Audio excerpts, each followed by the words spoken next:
keep Yeah. that in mind.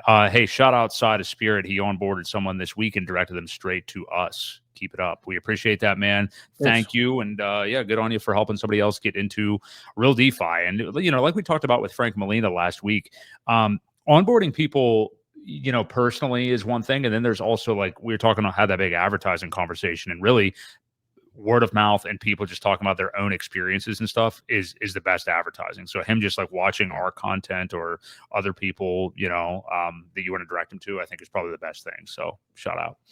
Well, and the one thing we do here is we try to keep it as even keel as possible. I think we do get a lot of comments about that, about how even we stay throughout the markets. You know, even we've been here the whole time through the whole bear market. And, you know, I think that's why a lot of people kept tuning in, is because, you know, you've got to have that somewhat even personality to manage through it successfully. Otherwise, you start reading a lot of stuff online, and it gets to be a lot on the psyche. So yeah, and you will find out. And thank you again, sir. You will find out that you know, the longer that you're around, not just PulseChain but crypto in general, like you will see the people who are like the fly by night, you know, fair weather fans of crypto and PulseChain, and the people that actually stay around. So, and I understand people like getting tired of it at some point, maybe stopping streaming, or like Hexo taking a break when he did and stuff. But, you know, yeah, anyway, you'll see the front runners when they're out. Well, They're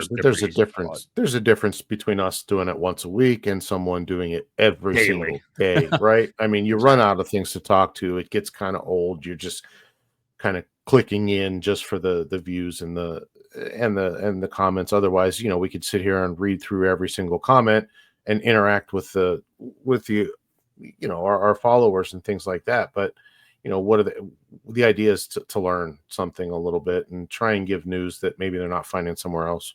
Yeah. Amen. Well, let's move on to the PulseChain ecosystem. We are continuing to kind of consolidate in the area that we have been, about 50% off of SAC rate, or you would say 00, or 4 zeros and a 517 here at the moment for Pulse. It is moving up a little bit over the last couple hours. This week, it's really just stayed in this range here. PulseX at 4 zeros and a 356. Inc at $1.85. Hex is at 1.4 cents, and eHex at 0029 essentially. So yeah, continuing to hang out in this zone. You know, PulseX obviously we know continues to look super strong against Pulse. And if you want to just look at the Pulse chart, Ewok, we can kind of take a look at that real quick and just see where we're at. I think the most interesting thing tonight is to get to the, you know, actual kind of, I mean, we can look at the technical chart, obviously, and that's going to be what it is. But I'm really interested in some of the fundamental stuff just behind what is going on with Trump, the SEC stuff, and how it could relate to, you know, the case against Richard Hart. But yeah, what do you make of where we're at with Pulse right now? Because I mean, we still have been continuing to come up. I mean, it's not always been pretty here, but that still looks pretty good when you do it on a weekly like that. So yeah, I mean, that's what you have to do. You have to zoom out. Otherwise, you start looking at the hourly charts and it's just a bunch of sideways. Every time it goes up, it looks like it sells, right? You get this big FUD candles here, and then it just seems to this happens in a couple days, or one day. This was actually, if you look at the daily, that was pretty much one candle. And then it's just so hard to fight to get back even to where it was before that. So that's why if you look at, you know, more of a weekly time frame, you'll see that there are gains being made from these dips. It does take time, and unfortunately, when massive people get out like that, it does make it a little bit lighter. So the way up shouldn't be quite as hard as what it appears to be. You know, we just have to get out and tell more people about it. So I mean, we're looking strong. You know, again, making higher lows as far as this goes, a stair step. That's what you're kind of looking for. As long as we're not making any of these major big candles. Yes, some sell-offs are, again, I always say this, they're healthy, but as long as it doesn't break the previous levels, you know, it definitely helps to go up when it's that time. Yeah, for sure. I think we've looked pretty strong recently, and it's good to see after some of this recovery. So, of course, Pulse did dip down a little bit with the rest of the market whenever we got the terrifying news about DeepSeek. But yeah, I think things are looking good. We're chilling out in this zone. It feels like maybe a calm before a storm here. And yeah, I mean, this is the thing. Like, we could be on the precipice. Yesterday, I DM'd you, Ewok, and Twitter was littered with a whole bunch of people saying, like, "Oh, I smell it in the air. It seems like the case is going to get dismissed and everything," because there was big money moving. We saw that there's a big wallet that hadn't been engaged in some time that moved over $1 million and was buying up Pulse and PulseX and PDI and all these different things.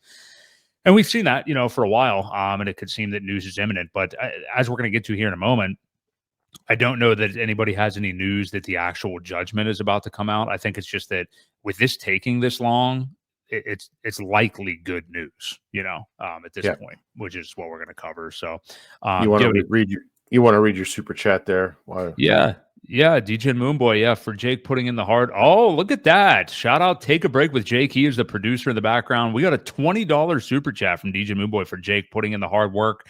Down in the trenches, keep it up, sir. Loved your vid. Oh yeah, he's got his own channel, so yeah, appreciate that. Yeah, but appreciate you producing the show, Jake, for sure. So shout out. Yeah. Anyway, we'll let those guys discuss in the comments. Yeah.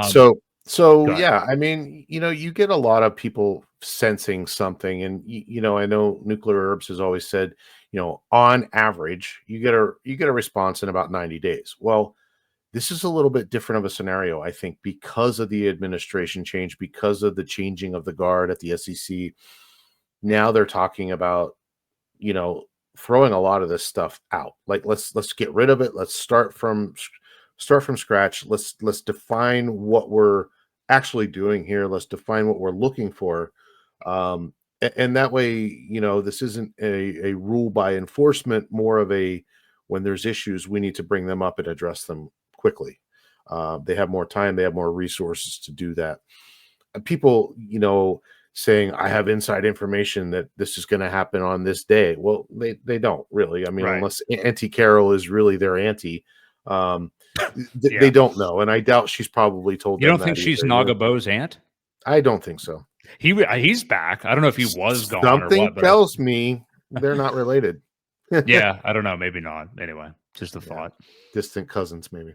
Yeah. But yeah, I did see Naga was back. I saw the magic crystal ball, whatever it was, something. I didn't even read the post. I just saw there was something there. So yeah, you're going to get a lot of those people. We just talked about that. You're going to get a lot of these people that are Fairweather fans that are going to be coming back. Just kind of proceed with a little bit of caution on what they're trying to push. Yeah. Silvertooth getting back into the top could be interesting. I wonder if he'll make a return. I don't know. Is that who I'm talking about? Yeah, the guy that grows weed now. Anyway. Yeah, well, I don't know what he does, but he sold the bottom a couple times, hasn't he? He's done some questionable stuff, but I think he's happy with his weed business. So that's all that matters. Yeah, good for him.